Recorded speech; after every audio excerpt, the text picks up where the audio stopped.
नमस्कार साथियों, उपासना आईएएस में आप सभी का स्वागत है। हम लोगों ने जो बीपीएससी स्पेशल नाम से नया प्रोग्राम स्टार्ट किया था, ये उसी प्रोग्राम का पार्ट 6 है। इससे पहले हम लोग 5 पार्ट्स कंप्लीट कर चुके हैं। आज के सेशन में हम लोग जैन धर्म और बौद्ध धर्म से संबंधित जो भी महत्वपूर्ण सवाल होंगे उनको डिस्कस करेंगे। चलिए आज का सेशन हम लोग शुरू करते हैं। आज के सेशन का पहला सवाल है, पाटलिपुत्र में आयोजित तृतीय बौद्ध संगीति में कौन से कार्य हुए? ए ऑप्शन, बौद्ध धर्म दो भागों यानी स्थावर और महासंगीत में विभाजित हुआ। बी, बुद्ध की शिक्षाओं का संकलन सुत्त और विनय पिटक में हुआ। सी, बौद्ध धर्म दो भागों यानी हीनयान और महायान संप्रदाय में बटा। डी ऑप्शन, कुछ कठोर नियम बनाए गए तथा अभिधम पिटक का संकलन हुआ। तो इसका सही जवाब है डी ऑप्शन, यानी कुछ कठोर नियम बनाए गए तथा अभिधम पिटक का संकलन हुआ। अगला सवाल है सवाल नंबर 2। जैन धर्म के 12वें तीर्थंकर वासुपूज्य की जन्मस्थली कहाँ थी? ए गया, बी पटना, सी चंपा, डी वैशाली। तो इसका सही जवाब है सी ऑप्शन, यानी चंपा में। अगला सवाल अगला सवाल है सवाल नंबर 3। प्रथम जैन संगीत की अध्यक्षता किसने की थी? ए सवाकामी, बी स्थूलभद्र, सी महाकश्यप और डी क्षमा श्रवण। तो इसका सही जवाब है बी ऑप्शन, यानी स्थूलभद्र ने। अगला सवाल अगला सवाल है सवाल नंबर 4। प्रथम जैन संगीत का आयोजन किसके शासनकाल में हुआ था? ए चंद्रगुप्त मौर्य, बी अजातशत्रु, सी अशोक, डी कनिष्क। तो इसका सही जवाब है ए ऑप्शन, यानी चंद्रगुप्त मौर्य के काल में। अगला अगला सवाल है सवाल नंबर 5। प्रथम जैन संगीत का आयोजन पाटलिपुत्र में हुआ था, जिसमें कार्य हुए। ए जैन धर्म ग्रंथों को अंतिम रूप से संकलित कर लिपिबद्ध किया गया। बी जैन धर्म के महत्वपूर्ण 12 अंगों का प्रणयन किया गया एवं जैन धर्म के दो भागों श्वेतांबर एवं दिगंबर में विभाजन हुआ। और सी उपर्युक्त ए और बी दोनों, और डी ना ही ए और ना ही बी। तो इसका सही जवाब है बी ऑप्शन, यानी जैन धर्म के महत्वपूर्ण 12 अंगों का प्रणयन किया गया एवं जैन धर्म के दो भागों श्वेतांबर एवं दिगंबर में विभाजन हुआ। अगला सवाल अगला सवाल है सवाल नंबर 6। प्रथम जैन संगीत का आयोजन कहाँ हुआ था? ए पाटलिपुत्र, बी बल्लवी, सी वैशाली, डी राजगृह में। तो इसका सही जवाब है ए ऑप्शन, यानी पाटलिपुत्र में। अगला सवाल अगला सवाल है सवाल नंबर 7। महावीर की मृत्यु हुई थी। ए वैशाली में, बी पावापुरी, सी विदय, डी राजगृह। तो इसका सही जवाब है बी ऑप्शन, यानी पावापुरी में। कहीं कहीं निर्वाण भी होगा, आपको याद रखना है मृत्यु की जगह पे। अगला सवाल अगला सवाल है सवाल नंबर 8। महावीर के पिता सिद्धार्थ का संबंध था। ए सारनाथ से, बी विदय से, सी बज्जी संघ से, डी कपिल वस्तु से। तो इसका सही जवाब है सी ऑप्शन, यानी बज्जी संघ से। अगला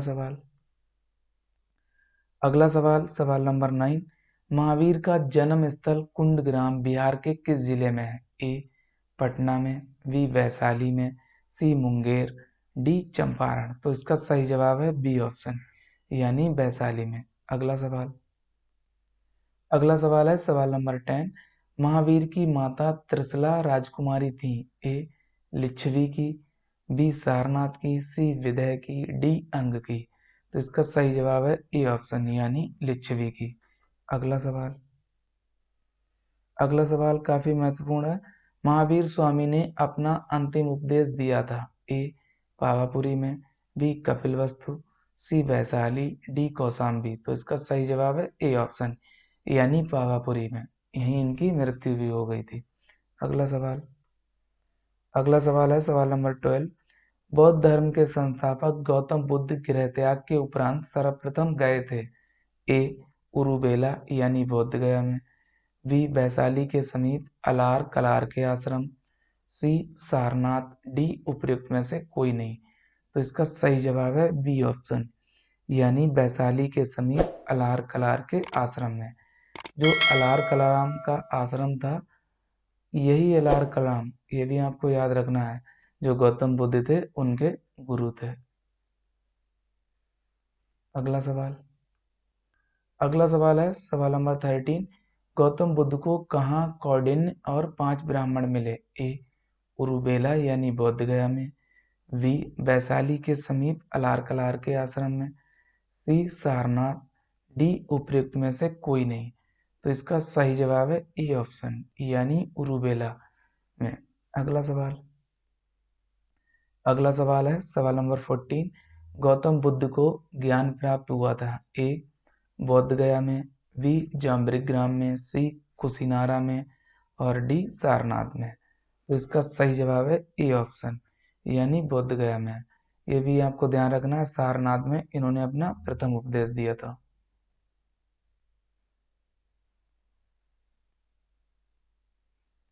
और कुशीनारा में इनकी मृत्यु हुई थी। अगला सवाल। अगला सवाल है सवाल नंबर 15। गौतम बुद्ध को ज्ञान प्राप्ति किस नदी के किनारे हुई? ए गंगा नदी, बी निरंजना नदी, सी गंडक और डी सोन। तो इसका सही जवाब है बी ऑप्शन यानी निरंजना नदी के किनारे। आपको ये भी याद रखना है, निरंजना नदी को ही कहीं कहीं फल्गु नदी के नाम से भी जाना जाता है। यह लिखे मिलेगा, ये आपको याद रखना है। अगला सवाल। अगला सवाल है सवाल नंबर 16। प्रसिद्ध बौद्ध सारिपुत्र का जन्म हुआ था? ए नालंदा में, बी वैशाली में, सी गया में, डी पटना में। तो इसका सही जवाब है ए ऑप्शन यानी नालंदा में। अगला सवाल।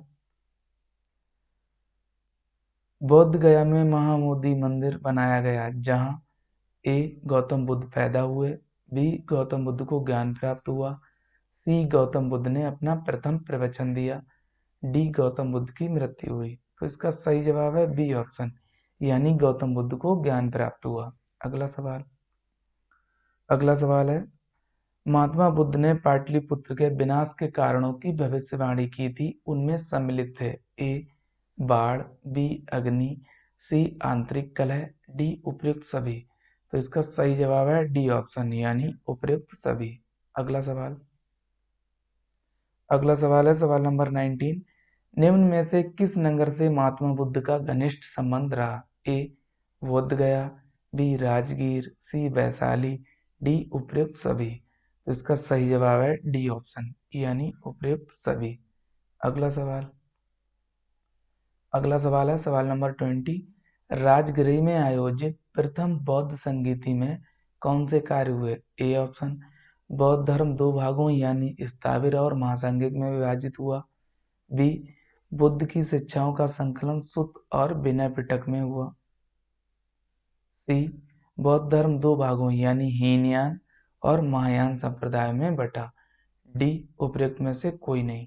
तो इसका सही जवाब है बी ऑप्शन यानी बुद्ध की शिक्षाओं का संकलन सुत्त और विनय पिटक में हुआ।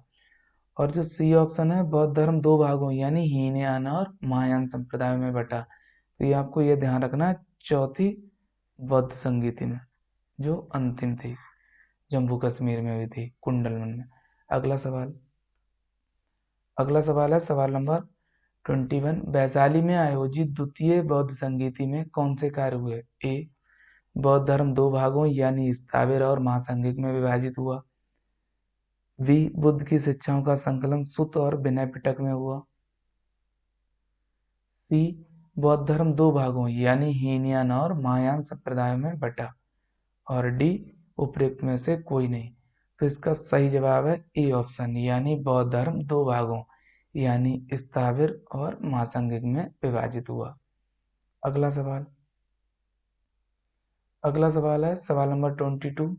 जैन धर्म के वास्तविक संस्थापक और 24वें एवं अंतिम तीर्थंकर महावीर का जन्म कहाँ हुआ था? ए पावापुरी, बी लुम्बिनी, सी कुंडाग्राम और डी कुशीनारा। तो इसका सही जवाब है सी ऑप्शन यानी कुंडग्राम में। ये भी आपको याद रखना है, यहाँ पे जो महावीर थे उनकी मृत्यु हुई पावापुरी में, और लुम्बिनी में भगवान जो गौतम बुद्ध थे उनका जन्म हुआ था, बुद्ध का। और कुशीनारा में जो बुद्ध थे उनकी की मृत्यु, या इन्हें महापरिनिर्वाण प्राप्त हुआ था। तो यहाँ पे महावीर का जन्म हो गया, यहाँ पे बुद्ध का जन्म। अगला सवाल, अगला सवाल है सवाल नंबर 23। बौद्ध धर्म में पातिमोक्ष का संबंध था। ए संघ के नियम, वी एक समारोह, सी सूद पर जीने वाला, डी उपरोक्त में से कोई नहीं। तो इसका सही जवाब है ई ऑप्शन, यानी संघ के नियम। अगला सवाल, अगला सवाल है सवाल नंबर 24। बौद्ध धर्म में अधम का संबंध था। ए संघ के नियम, बी एक समारोह, सी सूद पर जीने वाला, डी उपरोक्त में से कोई नहीं। तो इसका सही जवाब है सी ऑप्शन, यानी सूद पर जीने वाला। जो सूद का काम करता था या सूद वसूलता था उसे अधम कहा जाता था। अगला सवाल, अगला सवाल है जो आज के सेशन का अंतिम सवाल है 25। बौद्ध धर्म में पवरन का संबंध था। ए संघ के नियम, बी एक समारोह, सी सूद पर जीने वाला, डी उपरोक्त में से कोई नहीं। तो इसका सही जवाब है बी ऑप्शन, यानी एक समारोह। तो साथियों आज के सेशन में इतना ही। हम लोग नेक्स्ट एपिसोड में कुछ नए सवालों के साथ आपसे मुलाकात करेंगे। तब तक के लिए आप सभी लोग अपना ध्यान रखिए। Good bye.